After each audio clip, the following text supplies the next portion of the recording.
Hello everyone, my name is Ala and today's topic is properties of rectangle. Rectangle में हमें सबसे पहले पढ़ना है साइड्स को। रेक्टेंगल की जो अपोजिट साइड्स होती हैं वो इक्वल और पैरेलल होती हैं। अगर मैं इस फिगर को नेम दे दूं A B C and D, तो हमारे पास ए डी की जो लेंथ है वो इक्वल हो जाएगी बी सी के लेंथ के, और यहाँ पे ए बी की जो लेंथ है वो इक्वल हो जाएगी डी सी के लेंथ के।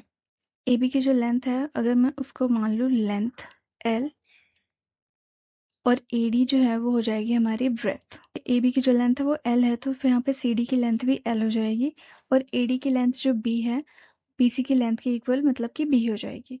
ये होता है अपोजिट साइड्स कॉन्सेप्ट, और ये दोनों आपस में पैरेलल भी होते हैं। नेक्स्ट है हमारे पास एंगल। हर एक एंगल जो होता है वो 90 डिग्रीज का होता है। For example angle A D B C, ये सारे एंगल जो होंगे वो हमारे होंगे 90 डिग्रीज के। तो जब हम इन चारों को सम करेंगे तो हमारा जो टोटल सम आएगा वो हमारा 360 डिग्रीज आएगा। उसके बाद है हमारे पास पैरीमीटर। जैसा कि मैंने आपको पहले भी बताया, पैरीमीटर का मतलब होता है बाउंड्री लेंथ। तो अगर हम इनको प्लस करेंगे तो ये होगा हमारा A B plus B C plus C D plus A D.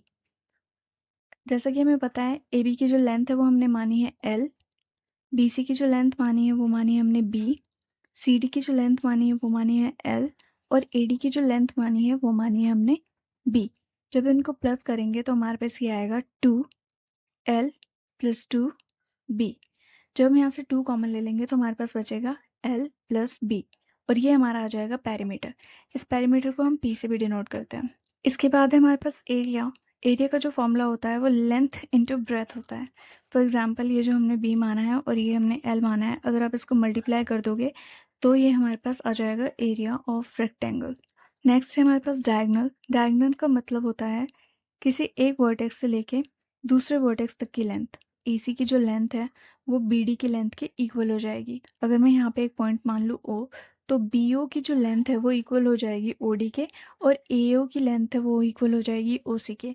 But ये दोनों एक दूसरे को 90 डिग्रीज पे कट नहीं करते, जो कि हमने स्क्वायर में पढ़ा है। स्क्वायर में जो डायगोनल्स होते हैं वो एक दूसरे को 90 डिग्रीज पे कट करते हैं, बट यहाँ पे ये नहीं होता। यहाँ पे ये जो अपोजिट एंगल्स हैं वो इक्वल हो सकते हैं, बट ये सारे के सारे एंगल्स एक दूसरे के इक्वल नहीं होते और ना ही ये 90 डिग्रीज के होते हैं। डायगोनल को मेजर करने के लिए हम पाइथागोरस थ्योरम का यूज कर सकते हैं। फॉर एग्जांपल AC स्क्वायर जो होगा वो हमारा होगा AD square plus CD square के, बाय यूजिंग पाइथागोरस थ्योरम। अब AD की जो लेंथ है वो B है तो यहाँ पे B स्क्वायर हो जाएगा, और CD की जो लेंथ है वो L है तो यहाँ पे L स्क्वायर हो जाएगा। फाइनल जो हमारा आंसर आएगा, इसको अगर हम रूट कर देंगे और यहाँ पे भी हम रूट कर देंगे तो ये कुछ इस तरह से आएगा L स्क्वायर, और फाइनली हमारा AC जो आएगा वो आएगा under root B square plus L square. So that's enough for today. I hope you liked it. See you in next video.